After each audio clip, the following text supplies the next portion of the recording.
Isa Swede violer là-haut, pas de complexe au Mawa.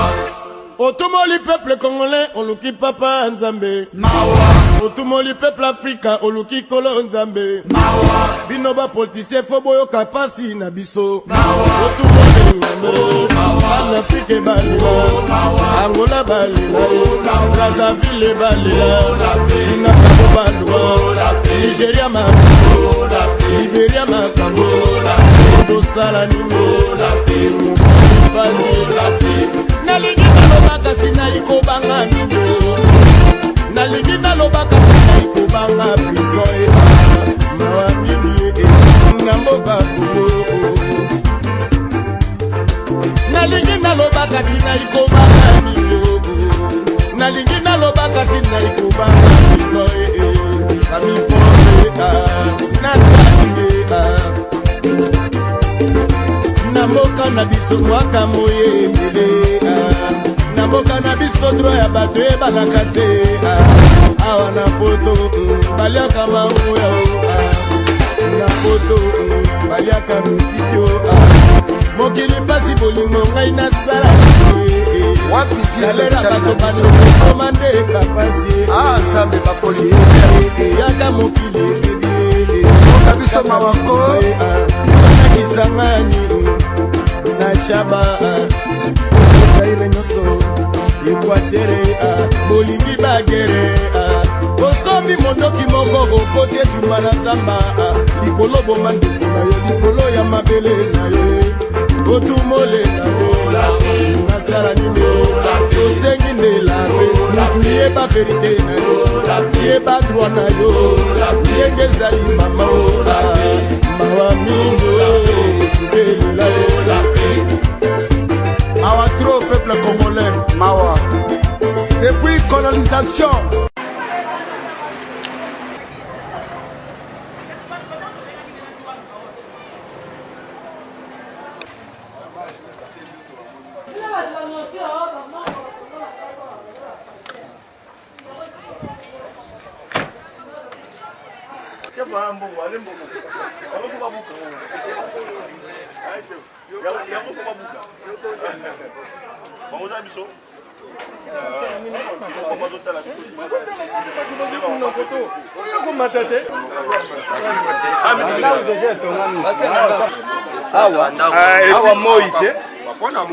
Bande konangai nazalaka na sengo tango tobetaka masolo ya Congo bino bozali ebele libanda ya mboka bozali ebele na Congo boyebiete Congo eza na pasi makambo ezali ebele na bisaka bino na émission to solo lango chaque jour à partir à 21h 22h bozola na émission to solo lango na mwana musala na bino ndeko Flavien oya kendaka partout bande ko bazalaka na pasi partout bande ko bazalaka na besoin na partout bande ko bazalaka na likamba koloba po ete bakonza mboka bayi bangande ko Flavien nazalaka wana boyebi bino moko na mikolo lekaki to betaki masolo na tali actualité politique to bisaki bino ete émission oyo ezali émission ya population ozali mobola ozali na pasi ozali na problème olingi mandeko bayeba olingi ete bato bazo kamba mboka bayeba esengeli olobela na émission to solo lango chaque jour tozali wana bandeko balandi parce que to bisi bino ete TV zongelengi na RLTV masolo mboka télé réalité to bandaka masolo to solo lango chaque jour à partir de 21h 22h au plus tard et puis na rediffusion bozo zo biso na 8h 9h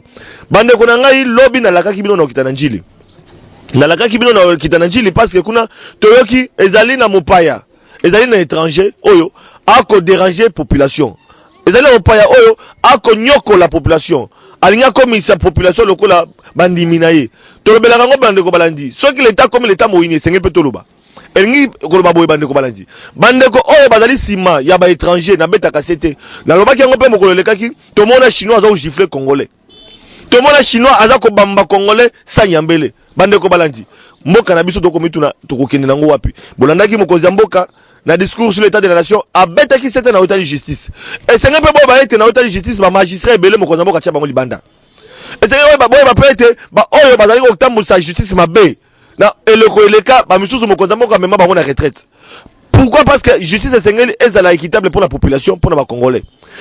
indo-pakistanais, chinois, bah on va bien un étranger, bah qu'on y a congolais. Les gens vont foutre congolais, bah salaire à combien? Tolobaki yango na mukolo leka bande ko balandi. Smig ba respecta yango. Ozo mona indien a konyoko la congolais a ko foutre $70, $60, $50. mais après ça quand musala ya pasi musala za ko yokola ye tolobaki ngonga biloko na esili parce mo kozamboka pa beti c'était na otali social soki ya solo que dona na social à moins que gouvernement o to ko mona ezo ba population soki ya solo na social et sengali gouvernement mo kamso et accompagner population et surtout bande ko balandi bobiete tozo kende na moi malembe na maponami to ko kende maponami soki ki mezali bande ko balandi donc na mpona miso ki population azali à l'espace que population wala nde avotaka ba konzi mais soki lelo to komi komona ete population komi ko nyokwama population komi ko lela to lobi bande ko balandi e ko suka ndenge nini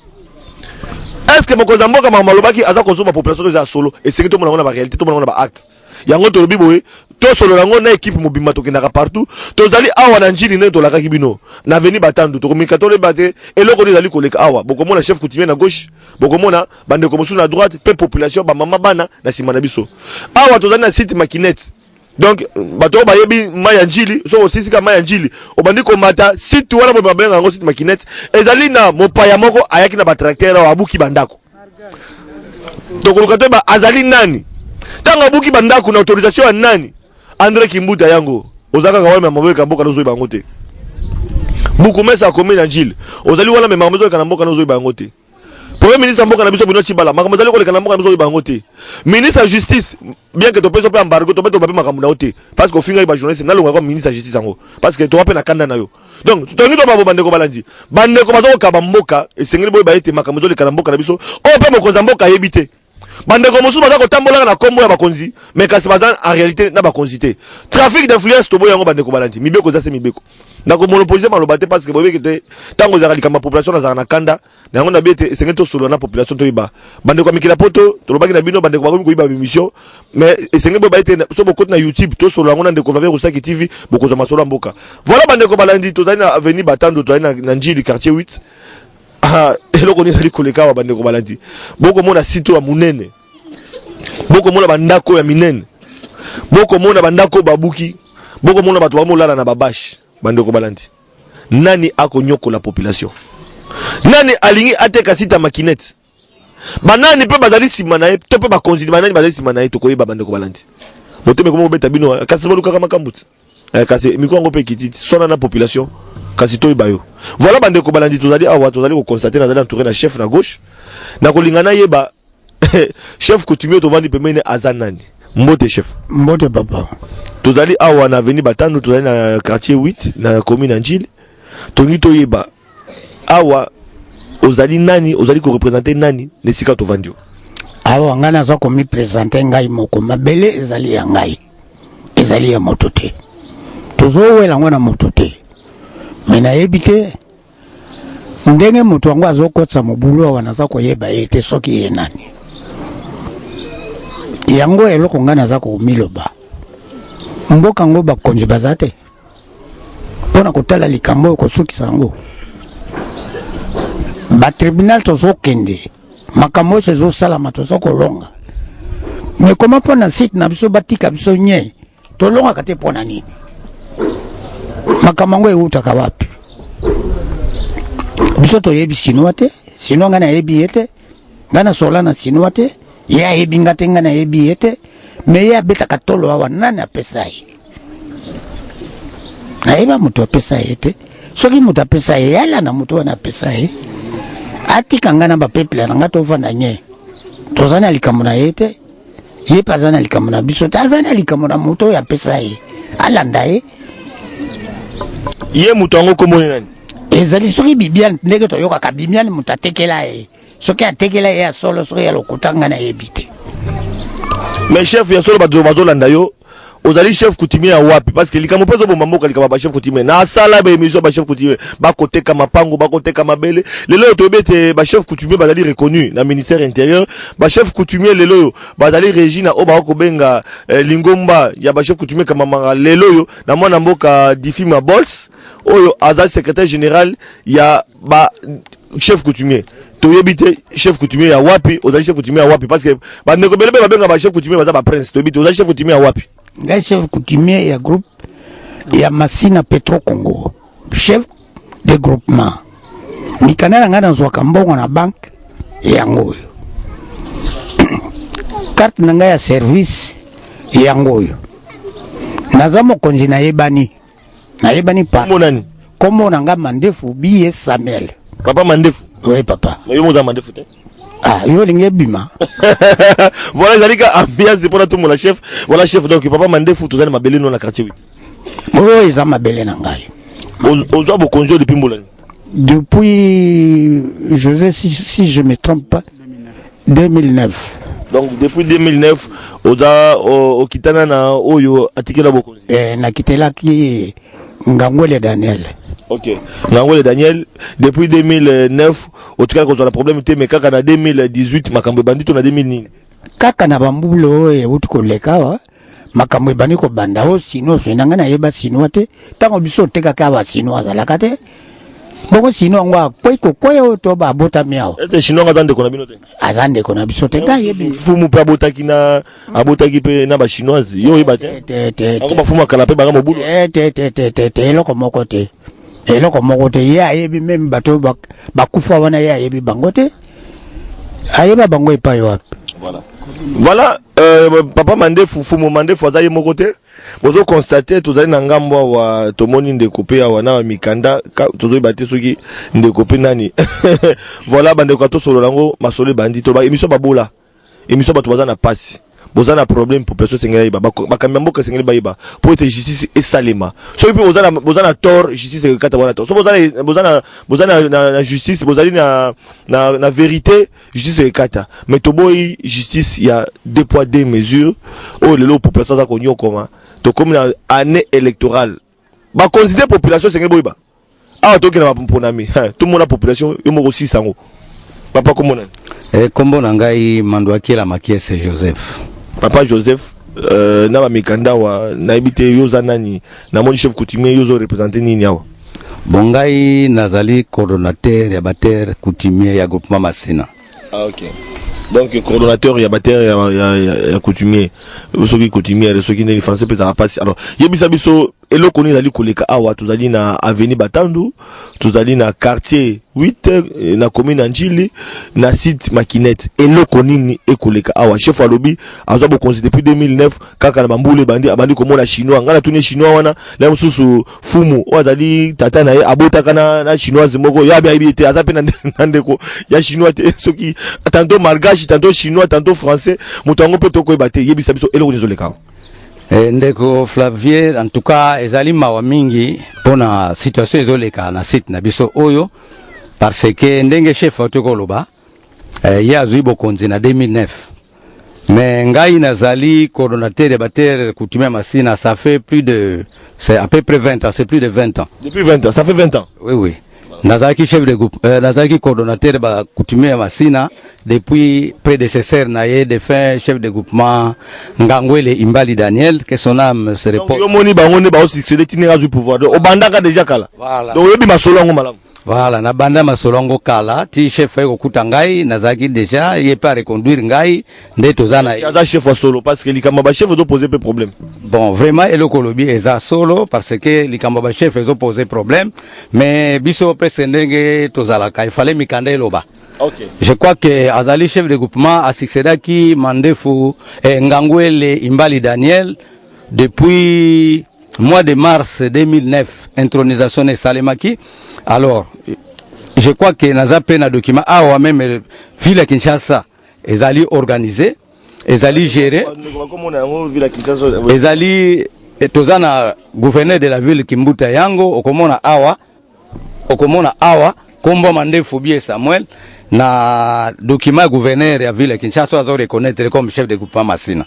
Donc vraiment azali chef de groupement Masina. Voilà, bande ko bakolanda biso na Lombango TV zangonga esengeli bayiba. Eloko ni ezali kolekawa, azali chef de coutumier, azali coordonnateur, mais tomoni ba maman, tomoni ba papa, tomoni bana tozali na vacances mais tozomona bana bazana esengote, ba papa ba telemi, fallait ba kine misala, lelo caméra ya to solo lango ekiti na mabele ya Masina parce que tokindaka partout attaque mona musala population, pona ko ba maman ezali koleka. Katina o ezali koleka awa, population akiko retenir ni, ba konza mboka ba akiko retenir ni. Bande ko bakolanda biso lelo oyo bakoki retenir nini eseke pe ba te émission on a mikila poto ezali kolandama bande ko na poto bazali kolandama mais bakomona ndenge mboka na biso bakojira yango yango bomoni ba phénomène ba combattant ba kosika pona komona ete des fois ba anti valeur comme ko dominer na mboka na biso ndeko Flavien ndenge mona musa population elongo na équipe mobimba to côté le anti valeur papa na biso biso eloni zoleka bon poto kende na mokuse oyo ezali cité babengi makinette ezali mabele ya groupement Masina toza limitrophe na groupement Mikondo donc na Kimbanseke alors na ibande ndé na otolo baliboso problème ko ezala kité na 2013 problème ezala kité mais nous étions surpris na 2014 ba ko monter scénario moko basalaki il y a un certain monsieur oyo abengami na kombo Freddy Chan Freddy un certain monsieur kombo na Freddy Chan Freddy Chan qui se disent les lois lobby azali français lobby akoloba azali malgache lobby on a kuna lobby azali chinois donc jusque là toyebi pe vraiment nationalité na été donc Freddy Chan bando ba Rolanda Freddy Chan avis de recherche pe Freddy Chan donc bobi azali chinoise tantôt malgache tantôt japonais ni français bon toyebi te bon mais bino bozo samba na yeto likamuni bon boyebi ndenge ni ayoko sa ni chinois soki malgache soki français na mboka na biso bon tous allez qui s'est pris c'était le 25 juillet 2014 et le 26 na ba 5h du matin ba ko enlever chef de groupement ba enlevé ba kene na parquet ya grande instance Njili et pas ya magistrat Mwenze lelo azali na parquet général ya Matete ba enlevé ba sambisi magistrat Mwenze oui ba sambisi pour dire que non azoko brandir un arrêt de la cour d'appel de Kinshasa Matete qui n'a jamais existé alors ba précipité mbala moko na kanti yango pesa liawa ba précipité mpe mbala moko batinde na prison Makala tolandeli na chef vous voulez na Makala voilà ba précipité ye batindi ye kuna ngai na keko ça lever copie ba pièce tant on est comme on a que non infraction bakangeli il est en train de brandir un arrêt de la cour d'appel de Kinshasa Matete qui n'a jamais existé alors na kendaki au mona Mwenze na laxie arewana pour lui dire que non est-ce que yo ozali magistrat okenda ko vérifier na 4 Amérique arewana zo existé alors tango ayoki nengo wana alobina ke no ari yango za nango na bimisi yango abike grosse yango alinga botola nga ngo abike non na ko pesa yote na zongi yango na sac nanga et subitement atiki nga na bureau na ke pas procureur tango kutana poke nga pesa na tikalaki esprit musoyeli ngai na bima na déplacer nde na déplacer or ko zonga zongi pesa ordre pour ba lukanga penga bakanga ngai je connais bakanga yopo oyeko la kisaba ke no ozana area solo voilà balinga bakanga pona yaki ko ba vérité ti nazaki nakendeki na exil na koma olala na hôtel moko na Kingabwa parce que j'étais poursuivi baza olukanga par-ci par-là à partir de là tant que moni que situation toke na parquet général de la République toke osamba kuna ba ko pesa biso raison ndene ko zongela ndako donc après dossier on entend que moni que procureur ya Njili akomi kolukisa yo ale yo matina okay na parquet général de la République kuna o gagner nde obimi bandiko la komo tambola voilà nde na yeko siko batango Njili tango bandako le kokoma lolendo bon ta on a komi na Njili na on a zongi na Njili na kenda ko se présenter na Njili pour leur dire que non siko ngayo talomoni siko na ye parce que parquet général de la République c'est APC ordre que na koko tambola alors problème tozana ngo tokende na Lumbangu tomeka ki kotala tozaki surpris na ko meka ko luka toko découvrir que chinois wana azwa barete malgache to français malgache français chinois donc toyebi nationalité na yete oh azana barete alors tant to ko attraper barete on kana likolo ezako pepa likolo tozu yango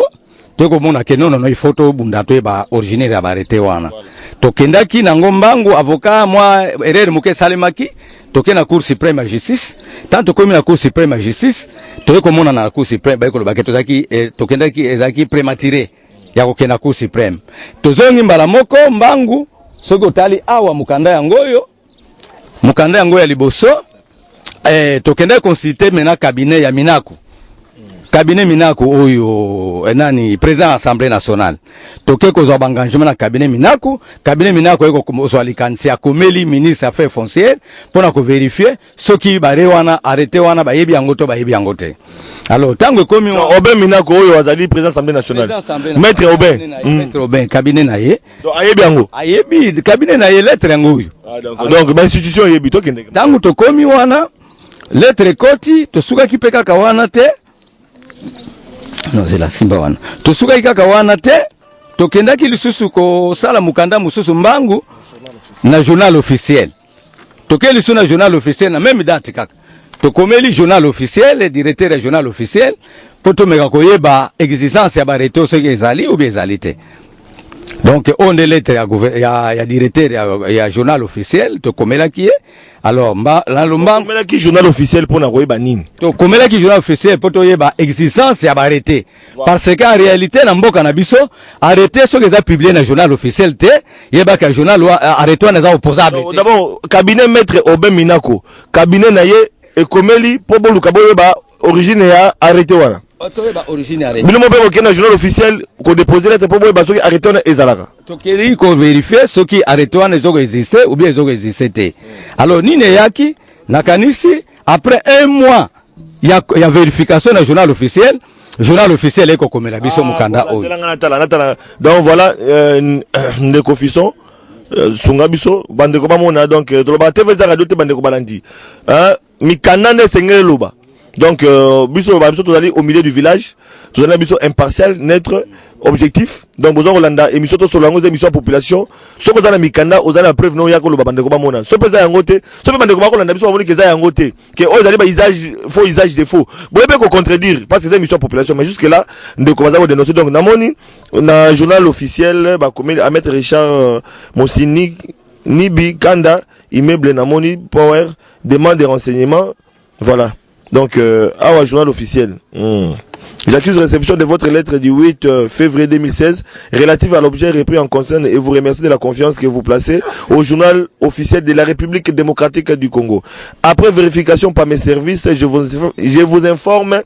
qu'ils n'ont trouvé aucune trace des dites arrêtés pour publication au journal officiel de la République démocratique du Congo. Veuillez agréer mettre l'expression de ma considération distinguée, directeur général. Arrêté officiel à Biba, maman n'a pas arrêté en côté. Donc maman n'a pas arrêté chinois, ceux qui français ou ceux qui malgaches à d'autres mon côté. Toko bakak. Ok. Alors ce qui fait que le journal officiel est goloba. Alors le cas Tokomela qui paie excellence, monsieur le ministre Affaires foncières. Tokomaki excellence paie qu'on paie sa réponse naie pour la koyebe sabiso que oui, à mon qui va arrêter wana 0142 na 0143, mais ayeko confirmer à walobi que non. Aye komona ke barete oyo 0142 na 0143 0142 ezolobela makambo ya lopango moko eza na commune ya Nsele site moko touristique et 0143 ezolobela makambo arrêté moko esalemaki na ministère ya affaires foncières pona nomenclature ya ba recette ya ministère ya affaires foncières arrêté wana ezolobela binoto le mamususu ezolobela makambo mususu donc affaires foncières makambo affaires foncières ce qui fait que ministre pe moko alobi que non en réalité 0142 na 0143 ezali œuvre ministère affaires foncières te donc c'est fait que réponse à ministre yango wana mikana yango zoloba boko vérifier même kuna boko vérifier tokoba tokende. Alors après vérification wana eko salema mais pour tokende lombangu to mona ki lisusu ke non il faut corruption ezoleka mingi na dossier na biso o na trafic d'influence parce que na kata dossier oyo les chinois ne circulent pas seuls. Chinois azotambola na un certain monsieur babengi Dems azotambola na pembeni donc atika toyoka ke Dems azali chargé de mission ya Mama Salvatrice azali petite sœur ya Mama Sifa oyo mama ya mokonzi mboka na biso tozali sima na ye tozali sima mokonzi mboka Mama Sifa nde leki na ye Mama Salvatrice selo bango ke ye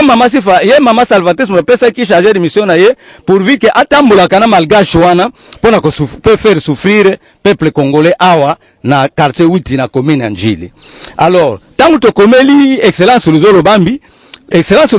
pe malembe c'est-à-dire boyoka kike ye malgache wana soki français soki belge akotambola na un certain Dems aza protégé par leki ya Mama Sifa yango bokei na epa Luzolo Bambi pona kosala nini tokendaki epa papa Luzolo Bambi parce que ye muto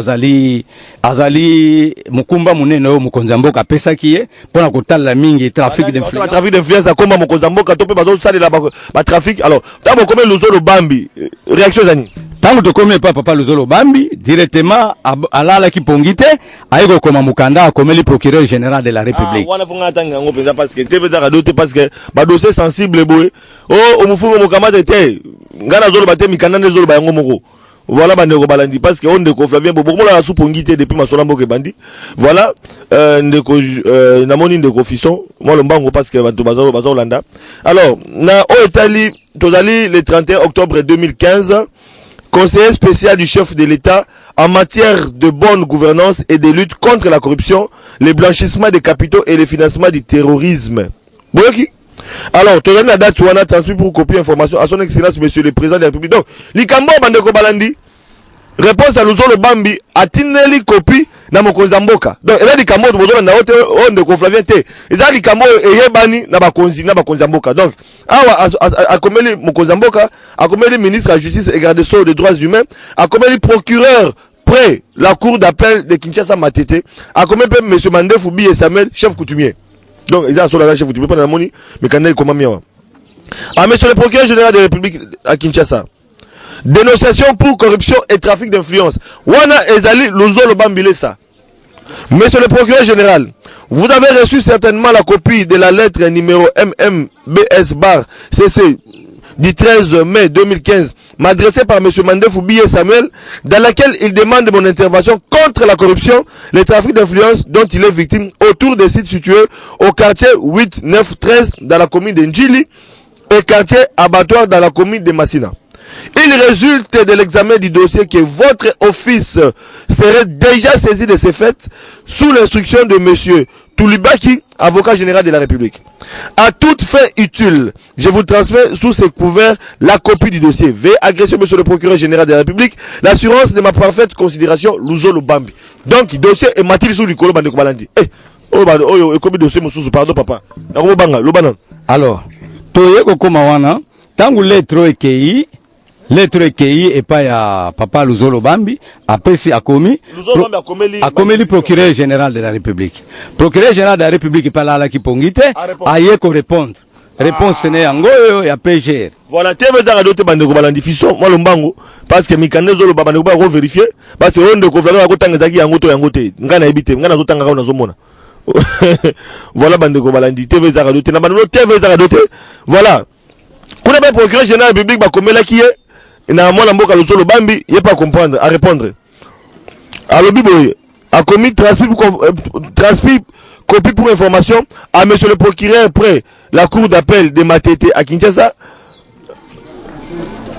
Flori Kabange Numbi, le procureur général de la République, a signé. Bon, alors Biboy. Monsieur le conseil spécial du chef de l'État en matière de bonne gouvernance et de la lutte contre la corruption, le blanchissement des capitaux et le financement du terrorisme à Kinshasa Gombe. Abandi. Monsieur le conseil spécial, j'ai l'honneur d'acquiser réception de votre lettre numéro à Tangi du 31 octobre 2015 et entrer à l'objet repris en marge et de porter à votre connaissance que mon office a été informé des différentes décisions judiciaires intervenues dans cette affaire et leur exécution. Il est cependant regrettable de constater que des personnes étrangères à la justice s'illustrent dans un trafic d'influence tel que dénoncé par les bénéficiaires de ces décisions. À toute fin, j'invite le procureur général de Kinshasa Matete, qui me lit en copie, à tout mettre en œuvre pour y mettre un terme et remettre la partie laissée dans ses droits. La partie lésée plutôt dans ses droits. Veuillez agresser monsieur le conseiller spécial de l'assurance de ma parfaite considération. Procureur général de la République, Flori Kabang Ndumbi, Bandeko, et comme sérieux. Tokei. On peut passer dans ma tête. Alors ça va être ordre. Tokei. Voilà, on a la zone, on a TV za d'autres. Toyeko comme en étape wana. Procureur général de la République a écopé sa lettre naie. Tokanisa kike, moi qui m'y écouté. Mais or que tout le monde qui te permis chinois pas benani na ye ceux qui chinois ou français jusqu'à la beningate ceux qui français moi kabino mo mutana toi nationalité donc malgré ma dossier dans la justice mutango tantôt chinois tantôt malgache tantôt français bande ko balandi na habité na mboka na biso. Alors tout le monde qui peut-être te permis mais tous ceux qui s'y pris chinois wana ayeko zo soutien mususu le bande ko Freddy Chan ayeko zo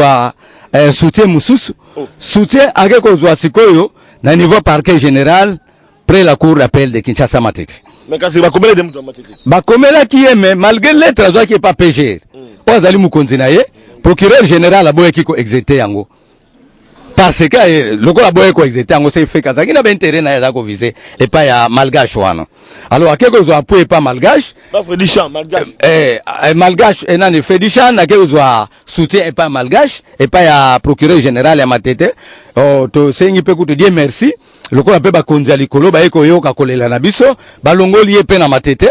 na muto ba pesa ki dossier za ko nyoko la biso awa bango mi balé balongoli bango na parquet général ya Matete donc c'est fait ba konzi ya likolo pe ba yoki pe kolela na biso da o kate mokonza mboko asali assainissement depuis kala ya justice ça dit ezana ba magistrat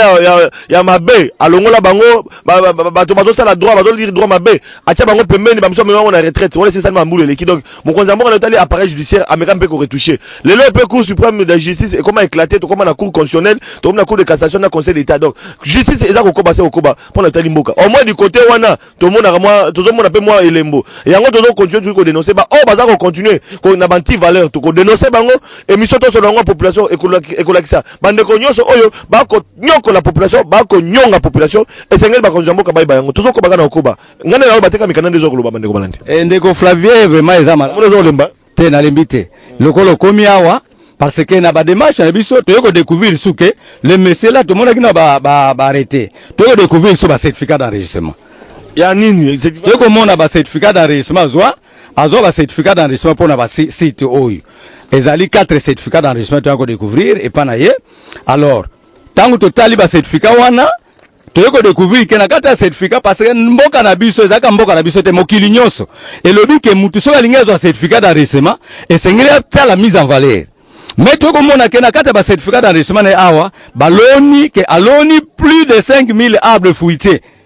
Nde yangwane pesa ki ndingi saba pesa ba certificat d'enregistrement. Mais ndeko Flavien na kanso komi awa, atanzete moko ezali akolona ma awa te oyo ba pesa la ki ba certificat d'enregistrement oyo. Alors na banquette na biso to kendaki na musika to kei komona kombo ya mutu o asala ki PV ya kosala ba certificat d'enregistrement. Dénoncer ba to ba parce que ba to milinga ba nani ba to sala biloko. Alors, tant que tu découvres comment Moutouana, tu as qui mbangu na parquet à grande essence Njili, tu as ko sala, tu as fongo la dossier RMP, tu sali RMP 14792 na parquet pe bake ko bengisa ndeko wana na parquet à grande essence Njili po aya ko samba tangu ndeko ngo nani ya batu bazolanda bazozela bai ba watu bazosa makambo te yo mo batela bango susu tokoko batela ete mais kasi lo bakasi po batu bazotela motema zobeta mbangu baye ala ndeko wana kombo na Imange Thomas nani Imange Thomas maître na circonscription foncière awa ya changu kombo ne Imange Thomas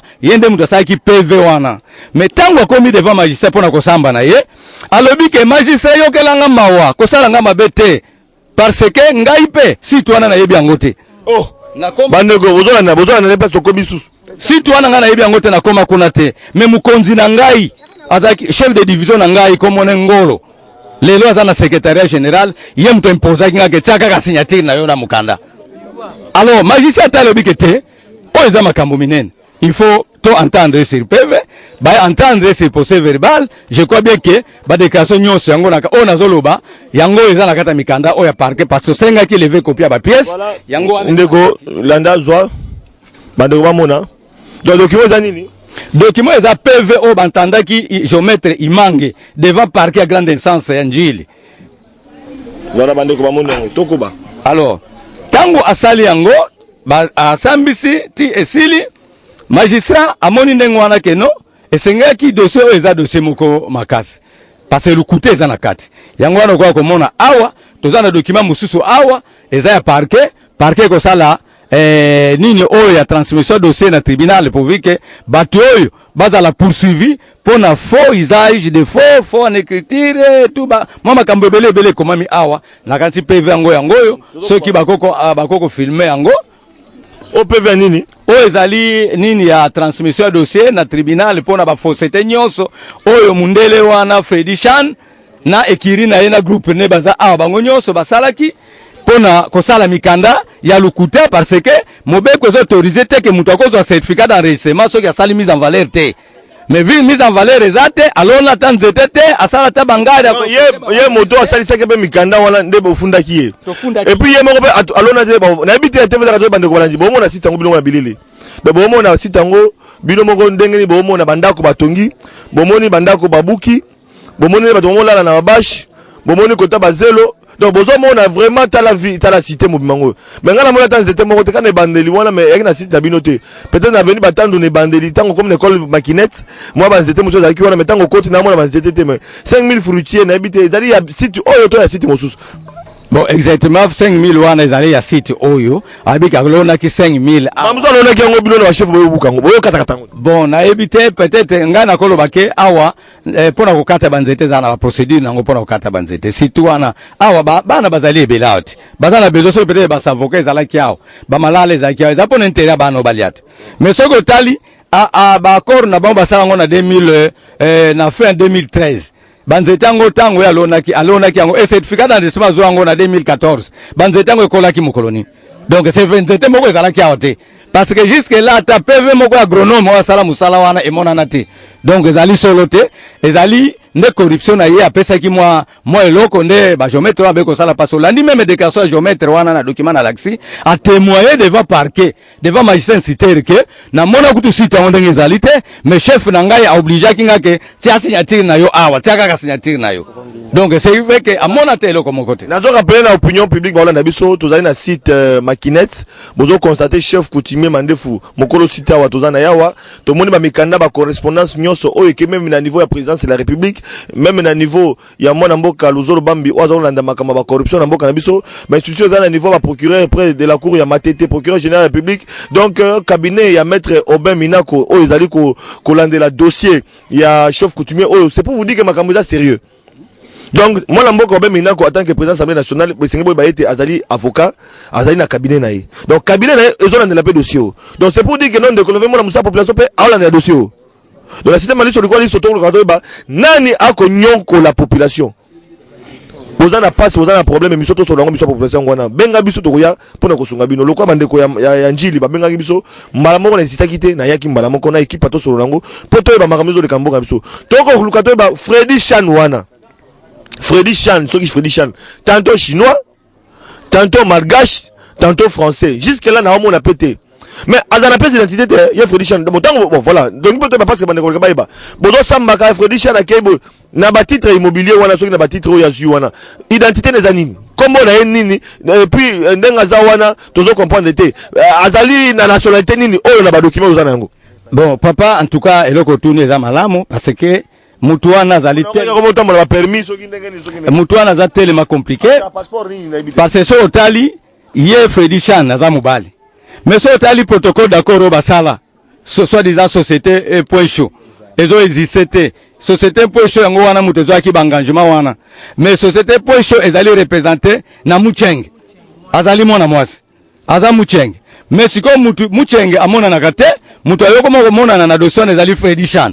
Donc ça fait que voilà ba complication wana. So tali na document na bango Mucheng, ba te adresse na bango awa, eza vraiment ko komama awa, adresse na bango e bomba mité. Ezali avenue Saint-Christophe numéro 13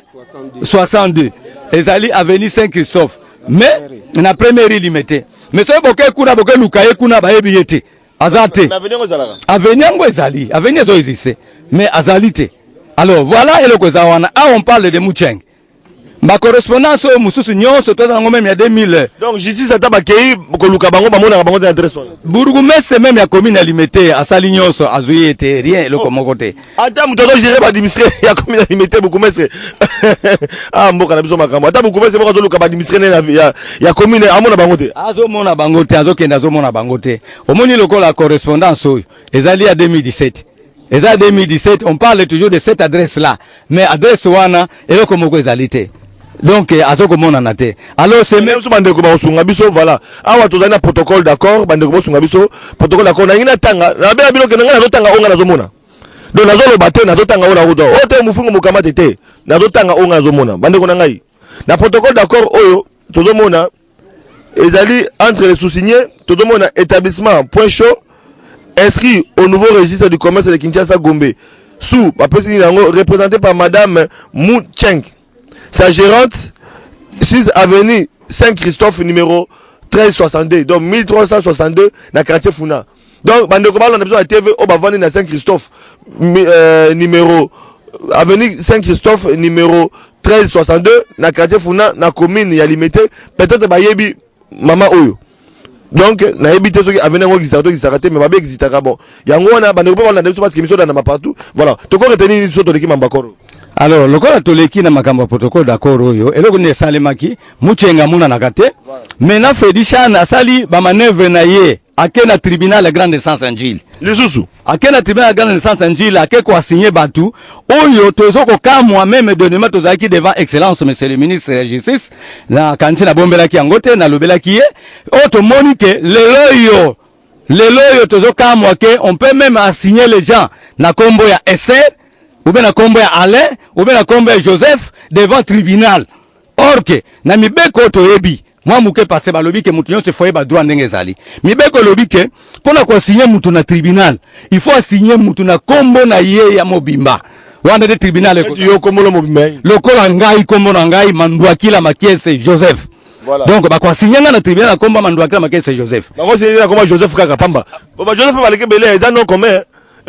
Joseph ya belé non commun donc ya moi passe pour na Kinshasa ba Joseph va belé. OK, donc tribunal na mibeko elobini ni question ko signer mutu na kombo Joseph, tribunal ko se déclarer non saisi. Donc tribunal ko identité faut la complète. Identité faut la complète, mais nous sommes vraiment inquiets à comment que je ne sais pas ce qui l'état a sali eloko moko particulier pona madame Muchenge awa pona madame Muchenge ka ko signaka ne batu na bakombo Joseph Alain boye na ebite to ebite akeko zo jima oyo e condamné batu wana bafanda kana site oyo awa oyo biso to yebi bangote ba ebite pour vika zuka jima pour vika ko sala démolition awa ba de adege pire bateau nyonso bazali awa. Donc voilà politique ya mabe